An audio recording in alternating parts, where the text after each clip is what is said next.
Rangers remain in Europe with a 0-0 draw at Ibrox, but now we're going to look into the other games, we're going to look into the other competitions, and we're going to see what went down in all the other quarter-final matchups. Welcome back, guys, to Fog Football here for the European review show. Only one team from Scotland remains. Rangers are going, hopefully, all the way. 0-0 after the first leg. They now have to go to Spain to take on Bilbao. It's going to be a tough task, but I tell you what, when you go down to 10 men in 10 minutes at Ibrox, you're expecting probably worse than 0-0. So I think they've given themselves a fighting chance. Can we say the same about some of these other teams? Probably not, but let's get into them. So, Arsenal 3, Real Madrid 0. What a result for Arsenal. You felt like Arsenal had to get a positive result at home at the Emirates, and by God did they get that. Declan Rice, 2 great free kicks, even the Moreno goal was very good. 3-0 Arsenal. In all honesty, it's probably a fair scoreline. If anything, I would, if you had to extend the deficit of the defeat for Real Madrid, I think that 4-0 would have been fairer than 2-0 or 3-1. I think 3-0 is pretty fair, but if anything, Arsenal probably could have won by another goal or two. It was a great performance, and Real Madrid, they've done it the hard way. They beat Man City, albeit yes, Man City are having a poor season. Then they beat Atletico, which is obviously a really tough game on penalties. And if they're going to come back, then it's going to be some result. Now they did beat Real Madrid. They beat Man City 3-1 in the previous knockout phase playoff game. So they need a similar performance, a similar result to that. Can they do it? Honestly, I don't think so. I think Arsenal got 1 foot in the next round. And I think if Arsenal do score, then they'll be safe. And I think Arsenal will. I've got a feeling Arsenal will. I expect them to go through. Got PSG 3, Aston Villa 1. Aston Villa took the lead in this game, and at that point, they'd have been happy. They'd have probably been content at 1-0 up. I think they would have took a scoring draw back to their ground, back to England, but unfortunately for them, wasn't the case. PSG came back, they got 3 goals, and John McGinn ended up captaining his side to a 3-1 defeat. So it's going to be tough. I wouldn't say Aston Villa are out of it, but they probably need to score the first goal. I think if they concede the first goal, then it's unlikely that they will score 3 unanswered. So, yeah, for me, Aston Villa are hanging on just about, but they need to get the first goal in the next leg, I think, to have a chance of going through. Speaking of going through, Barcelona pretty much already there. I say pretty much, they are there. Dortmund ain't going to come back for that. Dortmund, in my opinion, not very impressive. Didn't really, think much of their victories to get there against Sporting and Lille. Wasn't that impressive. I thought they would have done better against Barcelona, but nah, they pretty much had the entire tie taken away from them after just the first leg. So very poor from a Dortmund standpoint. Last year's finalists as well. They won't be getting to the final this year, that is for sure. And finally, Bayern Munich 1, Inter Milan 2. Great win in Munich for Inter. They are now favourites, obviously, going into the second leg. But Bayern are only a goal behind. So look, that one is probably the closest out of the 3. Scoreline-wise, it's definitely the closest. And I think that Bayern still have a chance, but I predicted Inter to go through, and they're in a much stronger position now than they were before the tie started. So yeah, I believe that Inter will see it out. It's looking like an Inter, Barcelona, and Arsenal PSG semi-final. That's what I see happening in the Champions League. We move in to the Europa League. Tottenham 1, Frankfurt 1. Big Ange Postecoglou always wins a trophy in his second season. Well, he's running out of trophies to win. He needs to win the Europa League, probably to save his job, to save his record, and to get Spurs back into the Champions League. Because let's be honest, they've got no chance in the league. They are miles behind. It's been a very poor league campaign for Ange. However, if he does win the Europa League, would that be considered a decent season? I'm not entirely sure, but you know what? I think he would take it just to get a trophy on the board, especially at Spurs, a club that just don't win shit. They're overdue a trophy, and this could be their year, but they've still got it all to do. 1-1 against Frankfurt, the tie perfectly hanging in the balance, and it's not going to be easy when they go to Germany, so I don't know. I think Spurs are maybe like slight favourites, but this is pretty damn close to a 50-50 in regards to who is going through. Bodo Glimt 2, Lazio 0. Bit of a surprise here. I was going for a draw in this one. Bodo Glimt, I think, are underrated for sure, but I thought Lazio would have been better than that, and they've lost by 2-0. And for me, this, even though Bodo Glimt now have to come to Italy, I think this makes them favourites for the tie.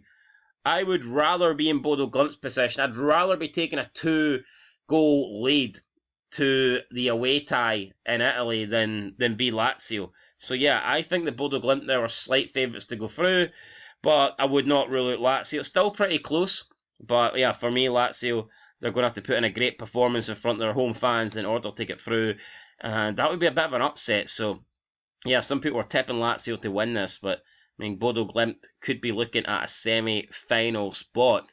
Rangers 0, Athletic Club Bilbao 0. Spoke about this more in the review of the match. Don't think there's much need to dissect everything again for a second time. However, you know, what a performance for Rangers to get a 0-0 out of this after going down to 10 men so early on. They done great. Liam Kelly, big penalty save. Fantastic result, and gives them a real chance now in the second leg. Whether or not they can, you know, see it out, I don't know. I think Bilbao are obviously still favourites because they do have the home advantage, but considering the situation Rangers found themselves in when they went down to 10 men, I think this is about as good as it could have got. Honestly, I don't see Rangers winning at Ibrox down to 10 men, so I think if you said to them, here, 0-0, everyone would have took that, and that's what they got, so fair play to them. And in the last game in the Europa League, it was Lyon to Manchester United 2. Lyon took the lead in this one. United pulled one back just before half-time. United then took the lead late in the game, and when it looked like United were going to get a 2-1 win and become favourites for the second leg, Lyon, pretty much in the last kick of the game, got an equaliser. So, yeah, I predicted 3-1 Lyon. I was right in terms of there being 4 goals, but the goals were shared out evenly. And this is going to be another one of those ties that is, I mean, it's really, really close to call. I mean, Tottenham Frankfurt is pretty much 50-50 in my eyes. Lyon Man United is close to 50-50.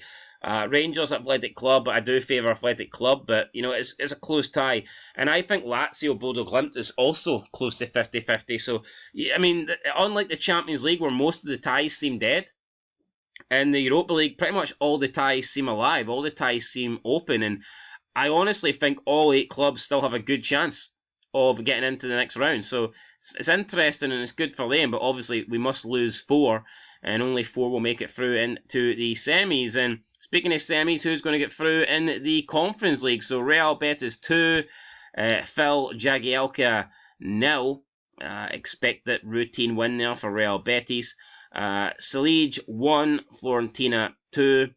I mean, looking at that there, when you're looking at these ties, the top half, to me it was always going to be a Fiorentina Real Betis.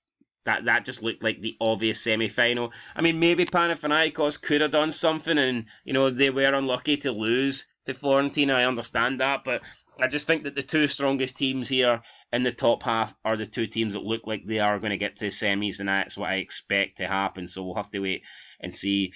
Anyway, up next it was Legia Warsaw 0, Chelsea 3. We've all been saying that Chelsea are massive favourites for this. It would be a surprise if Chelsea don't win it. They've pretty much killed the tie off here. Legia Warsaw losing 3-0 in Poland. They will not come back from that, and that gives Chelsea a spot in the semi-finals, where they will take on either Dungarden or SK Rapid, who actually beat Dungarden by a goal to 0. It doesn't matter. Whoever wins this is going to lose to Chelsea, and I get it. I mean, you want to win, you want to get into semi-finals, win more games, get more money, go further in the competition, great. But, I mean, let's be honest. Chelsea will be in the final, because if they're going to lose to anybody, it will be either Real Betis or Fiorentina. You know, that's the only 2 teams that have a chance, I think, of beating Chelsea. Plus, in the final, it's over 1 leg.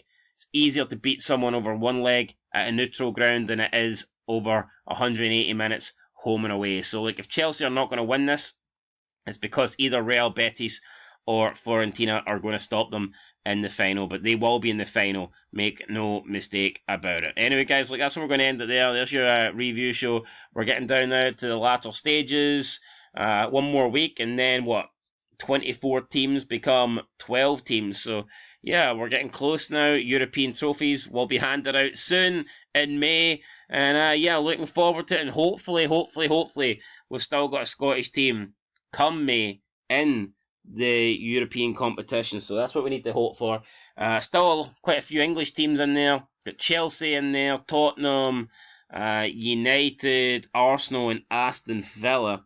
When you looked at the Champions League teams, most people probably thought the two Champions League teams remaining at this point would have been City and Liverpool, and not Arsenal and Villa. But there you go. I think Arsenal, though, will be the only team from the Champions League in England remaining after the next round. But here, England, they've got Arsenal and Chelsea pretty much through. Tottenham and Man United could go through. It's been a good season for them in the coefficients, and you can see why they have moved up in the world of the coefficients. And speaking of coefficients, we'll just have a look at Rangers then. So yeah, they are still through, still in the competition. Got a draw tonight, so that adds a little bit extra onto the coefficient points. They are the highest coefficient scorers from Scotland this season in Europe, just ahead of Celtic there. And it's the other teams. It's the Hearts, it's Kilmarnock and St Mirren that really need to step up and offer more. Otherwise, had these three done better, then, we would not be down in 14th spot. Now, who can we catch realistically? I mean, Austria is doable.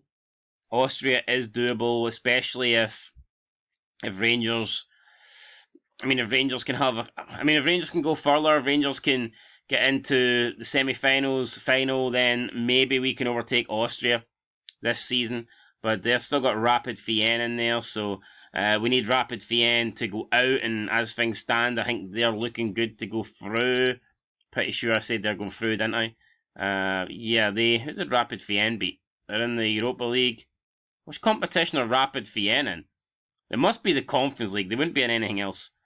They are. They beat Dungarden 1-0, so it's looking like they're going to get to semis. So, yeah, I can't see us overtaking Austria, but they've had a very, very good campaign. And, it's looking like Austria will stay above Scotland for the meantime. Anyway, guys, that's it. Been Fog Football. Thanks for watching. Let us know your thoughts down below. We'll catch you in the next one. And, of course, until then, make sure you like the video, hit the subscribe button, all that good shite, and I'll catch you in the next one. Until then, peace.